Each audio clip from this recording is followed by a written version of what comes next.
Hello, my name is Rikki Poynter, and I am a deaf YouTuber. Not hearing, but a deaf YouTuber. I'm even wearing the shirt. This video is not sponsored by YouTube. So today I wanted to talk about something that happened when I was in high school. I was 16, I think, at the time, and it was in my U.S. history class, and it was one of the most irritating moments of my life.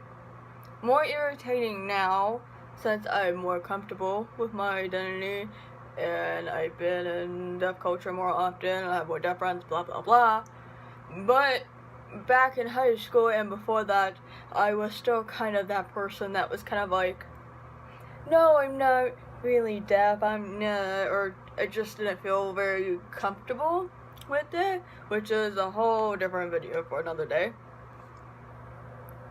In the US and Canada, sometimes in class you will watch films, and there are educational films, documentaries, and sometimes you will have an assignment, and that assignment is to take notes. So basically, you hear what's being said, and then you write down the facts.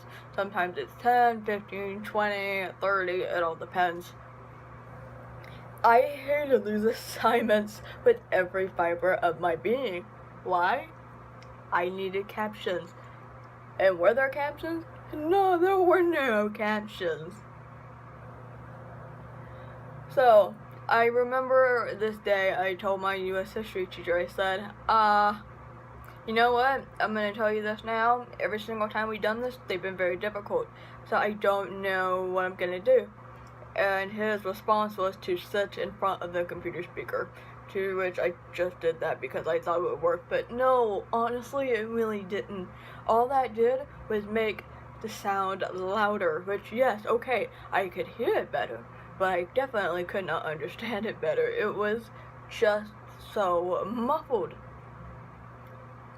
And none of these films never had captioning, and they will never give films that do have captioning, because why bother? Why bother? I lived in an area that just wasn't very accessible and didn't really care to be very accessible. And remember, like I said, this was before I really became confident in who I was as a deaf person and all of that. And my parents couldn't have cared less. But anyway, so to the point of this, I did the assignment the best I could, but when I turned it in, much of the assignment was incomplete. I don't even think I wrote 15 sentences, and we were required to write 30, I believe. And even in these 15 sentences that I may have written down, I didn't even complete a lot of the actual sentences. A lot of it were just half sentences. It was just bits and pieces of what I could understand without the closed captioning. And I sent it in. I had nothing. I had no other option except for copy off someone's paper, but that would have been unacceptable, and I would have gotten in trouble for that. So, what does the teacher do after he's taken all of the papers? We were standing in line waiting for the bell to ring because it was about 3 minutes before class was over, and he reads a paper. By the way, I'm doing a YouTube video on a letter to Alexander Graham Bell.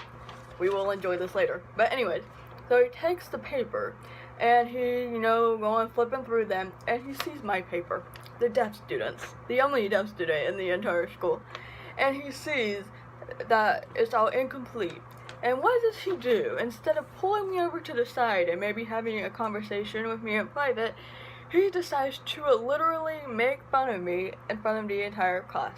Makes fun of incorrect words, incomplete sentences, invites the class to join in on the making fun of me, and it was just frustrating.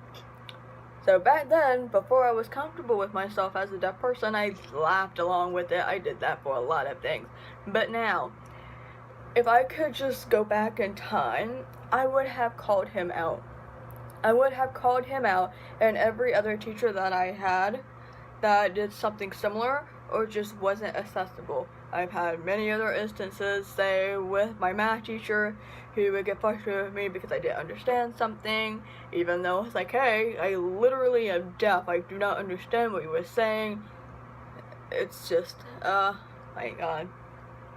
So, a little piece of advice to all future teachers out there, even if you are going to a mainstream school to teach, if you have a deaf student or a hard of hearing student that is there, one, if you're one of those teachers that will assign note-taking during a film, try to find a caption version.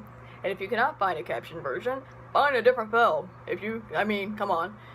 And two, if that person just cannot do that assignment, try to find them something else to do that relates to the main assignment that you would be assigning to your hearing students. But whatever it is that you do as a solution, do not make fun of them in front of the entire class. That is the number one thing that you should not do. Even more than not giving them captioned films. This is a lot more personal. Just don't do that. So, that's my story on that. I guess if anybody else has similar experiences, feel free to leave them in the comments and we can rant together. I will see you later. Bye.